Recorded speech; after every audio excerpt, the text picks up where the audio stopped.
This is about a romance that started 82 years ago.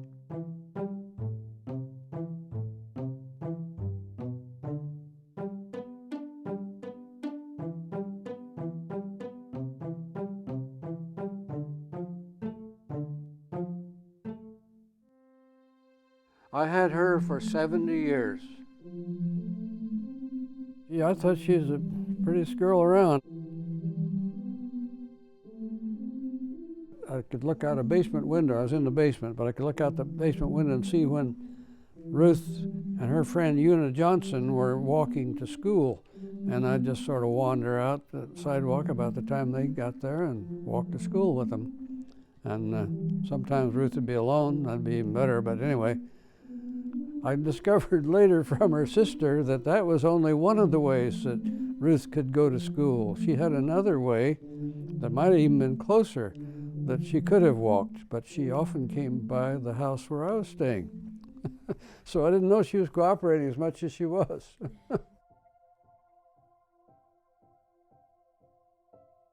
When Ruth and I were in the 8th grade, Ruth's family moved. With Ruth on display for all those town fellows, I knew that the chances of winning her attention and favor were getting slimmer, so I decided to try harder. Several of us who rode our bicycles to school did our version of trick riding. My specialty was riding backwards, sitting on the handlebars, pedaling backwards, and looking over my shoulder to see where I was going.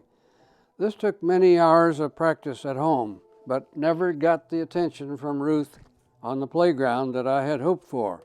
It seemed to me like it's all one way. I was just trying and she was trying to get away. But our budding romance survived and strengthened some when Ruth's dad hired me to help with his harvests. During our long harvest days, Ruth often brought me delicious onion sandwiches made with fresh home-baked bread. In April 1942, I finally passed the physical to enlist in the Army Air Corps Flying Cadet Program. So I left my job and classes, stopped to see Ruth in Lincoln, and went home to tell my parents and friends goodbye. We wrote letters, had so-called V-mails. Ruth was a fairly proper kind of girl, and she'd tell me how much she missed me, and she said, now, after you write your letter, put yourself inside it and send it all to me. I thought that was so touching. Isn't it something?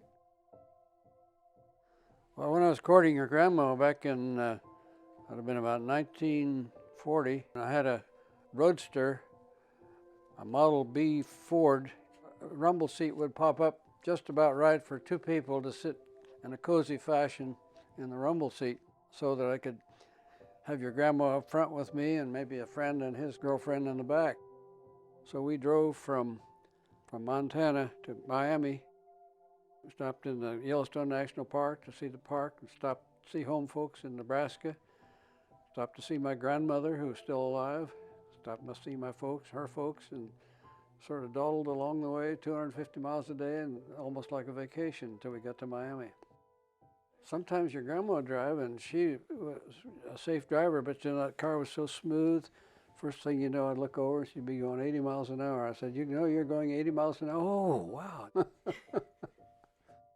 We'd travel around Europe quite a bit, Sweden and Greece and other countries.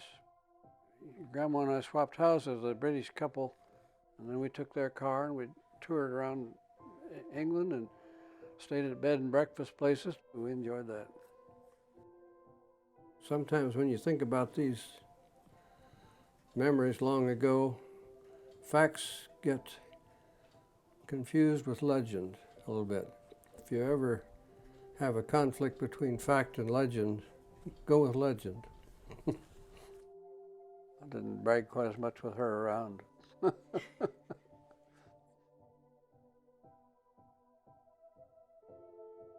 She died in 2013 at 90. Lucky for me, Ruth's path and mine crossed early.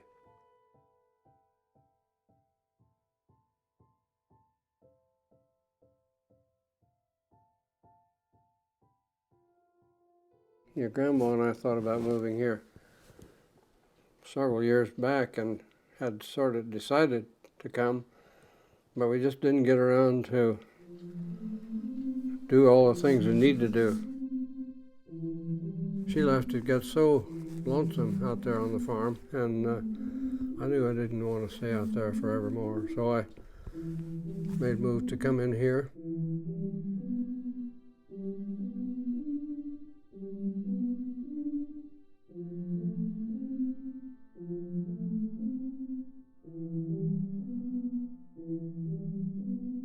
They're very helpful moving in. People located my little kitchen, got the things going there, and got the farm sale taken care of with some helpful ladies out there.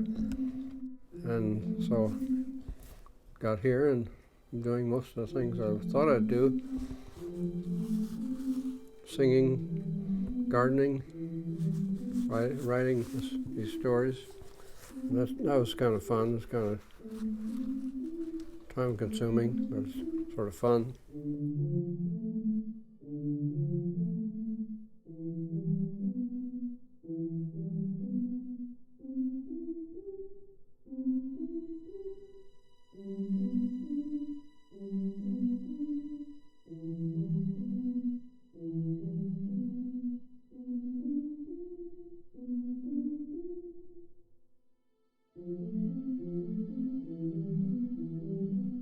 I like it so far, but I haven't really got my garden planted yet, and I know this coming Saturday I'm going to be I'm going to be putting in zoysia plugs on a eroding slope.